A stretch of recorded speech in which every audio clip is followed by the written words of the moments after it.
So far, we've covered the major developments in the lives of Lee Harvey Oswald, his wife Marina, and their baby June since they arrived from the Soviet Union in Texas. We've also done an in-depth examination of all things George de Mornsfield, whose many intelligence connections are not disputed. And while there's no single smoking gun document that proves that de Mornsfield was working on behalf of intelligence agencies when it comes to Oswald, he did admit to Edward Epstein hours before his death that he went to meet Oswald only after speaking with J. Walton Moore of the CIA. De Mornsfield told Epstein that he thought debriefing Oswald about his work in Minsk was what J. Walton Moore wanted them to do, and he thought if he did that, it would help him get an oil contract in Haiti, which he did in fact end up receiving. In this episode, we turn our attention to Ruth and Michael Payne, the married couple who will go on to become central to the story of Lee Harvey Oswald.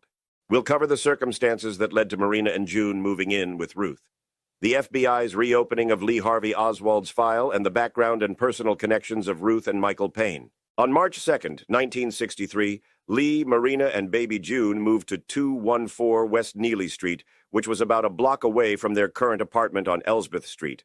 The rent was $8 cheaper per month, and it had an extra room which the family would soon need since Marina was pregnant and expecting her second child in the fall. Shortly after they moved into Neely Street, Marina received a letter in the mail from Ruth Payne, which had been forwarded from the Elsbeth Street apartment address that Marina gave Payne at Everett Glover's party where they first met. In the letter, Payne asked permission to visit Marina. Marina responded that Ruth was welcome to come by and provided the address to their new duplex on Neely Street. Ruth first visited Marina on Tuesday, March 12th. During that visit, Marina confided in Ruth that she was pregnant. Ruth responded by telling Marina that she needs a friend. 8 days later, Ruth stopped by Neely Street to visit Marina for the second time the following week. Ruth's third post-Glover party interaction with Marina was when she picked up Marina and June in her car and took them to see the Payne's house in Irving, about 13 miles north. Ruth and her husband Michael had recently separated, with Michael moving out of the house, leaving Ruth to take care of the couple's 2 children, Lynn, who was 4 years old, and Christopher, who was 2. On April 2nd, Ruth invited the Oswalds over for dinner. Despite the separation, Michael Payne picked up the Oswalds at their Neely Street home. He told the Warren Commission that the date of this dinner party was April 10th, which, if true, would give Oswald an alibi for the General Walker shooting that he is accused of. We'll cover the Walker shooting in an upcoming episode. Ruth continued to pursue this friendship with Marina, inviting Marina, Lee, and June to have a picnic in the park on April 20th with Ruth's 2 small children.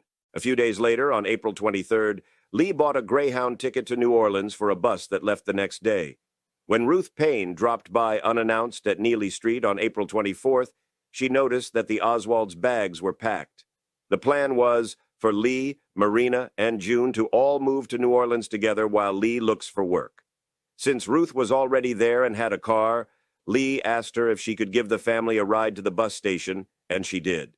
At that point, Ruth invited Marina and June to stay at her house while Lee was in New Orleans looking for work. Marina accepted her offer. Lee then got a refund on Marina's bus ticket, and Ruth Payne took Marina and June back to her house in Irving to live with her. Here's how Ruth Payne described her relationship with the Oswalds in a television news interview from 2 days after the assassination. I met them through friends at a party last winter, and then saw more of Marina later. I was interested in talking with her because I was trying to learn the language.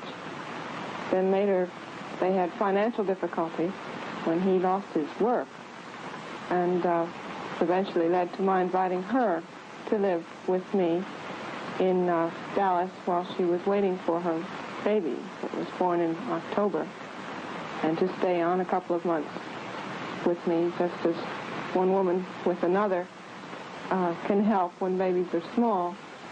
And then I think they expected to get an apartment together when they could afford it, say after Christmas sometime.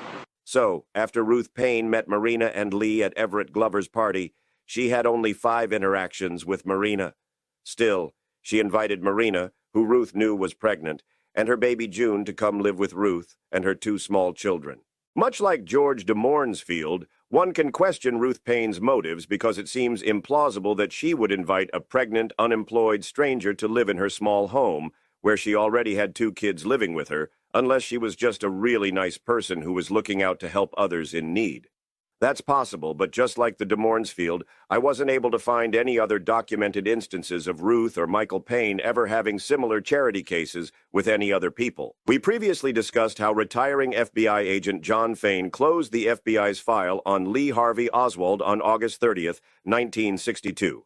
From that date until March 14th, there was no file open on Lee, but Marina remained on a pending inactive file, which meant that the Bureau took no action on Marina for 6 months. The reason the FBI was interested in Marina in the first place is because she came to the U.S. from the Soviet Union. In March, the end of the 6-month inactive period was up. This meant that it was time for Agent Hosty to interview Marina. When Hosty went to do the interview, he learned that the couple had recently moved from Elsbeth and they were having marital problems. For this reason, Hosty decided to wait a while before he spoke to Marina, but Hosty did go ahead and do a routine check on Lee's file, which somehow continued to accumulate information even though it had been closed.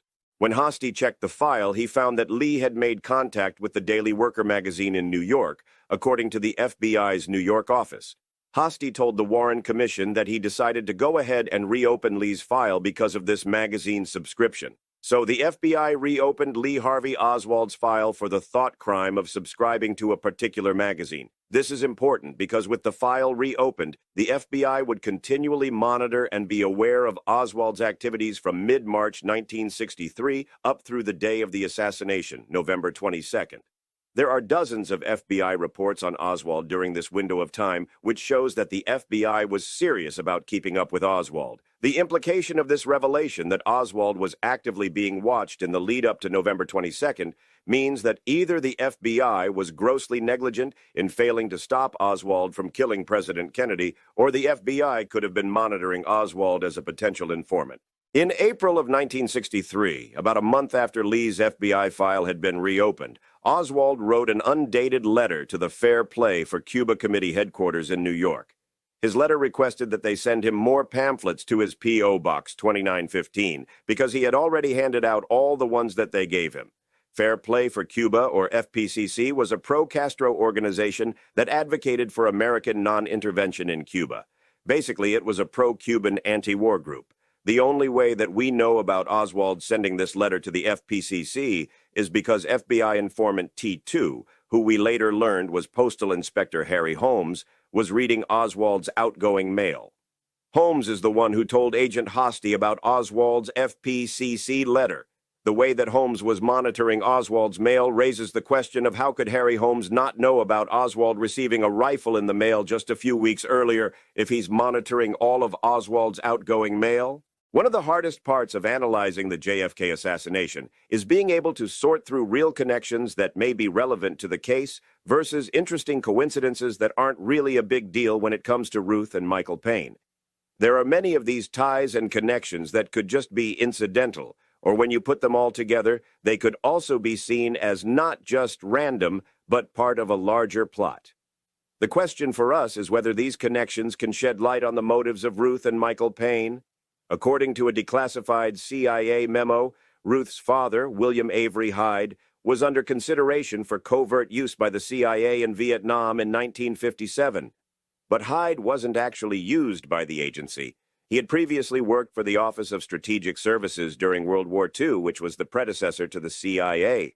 That same year, Hyde wrote a letter to an affiliate of the International Cooperation Administration asking for an assignment that would allow him to use his time, quote, more adventurously, Payne added.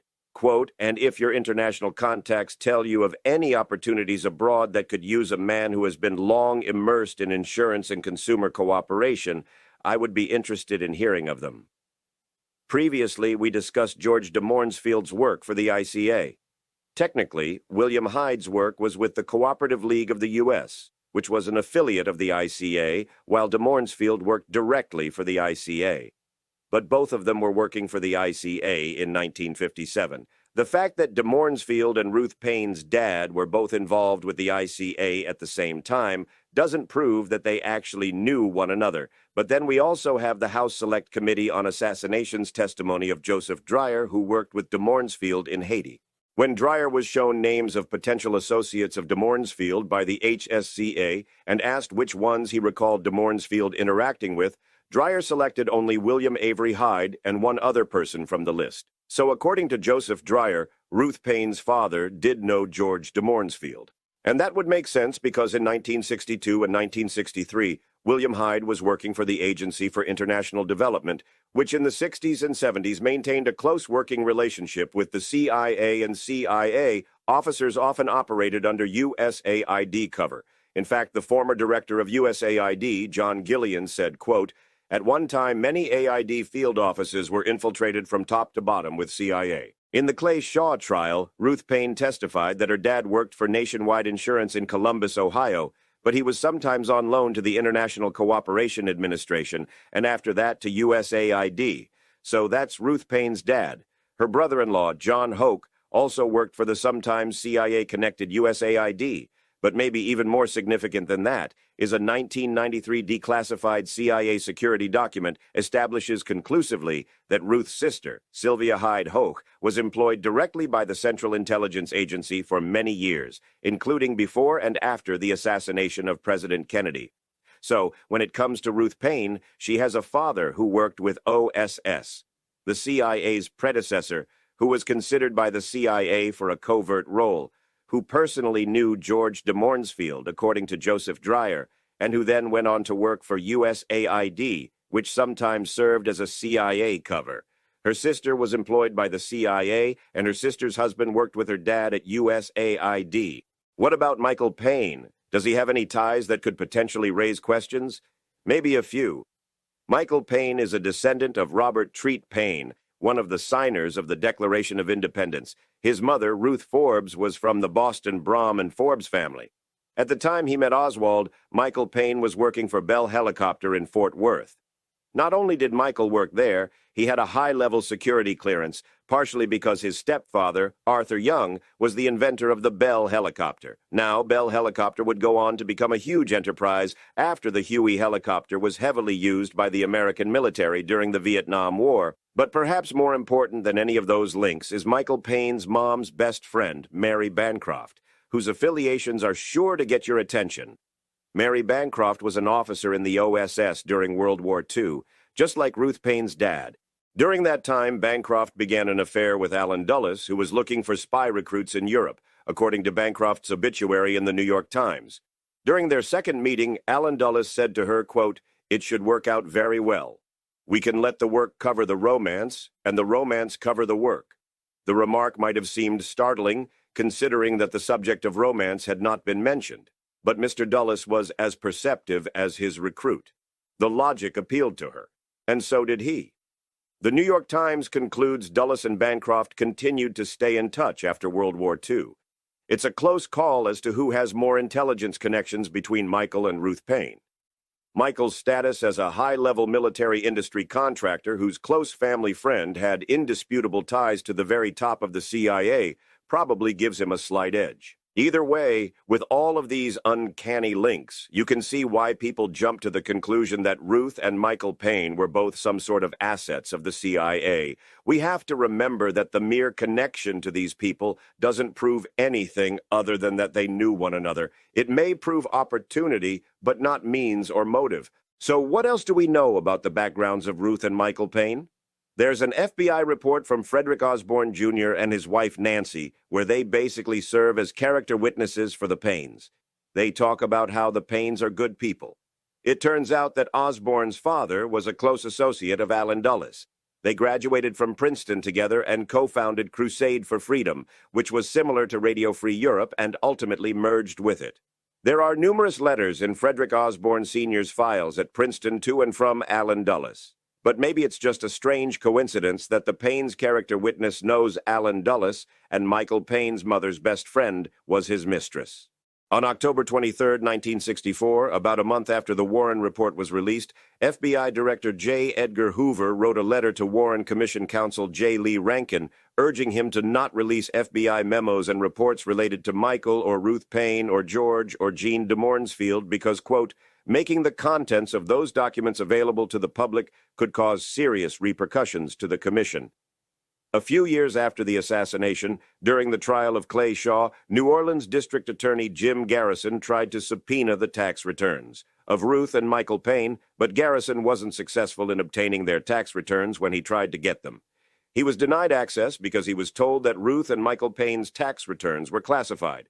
Garrison also subpoenaed Marina Oswald to testify.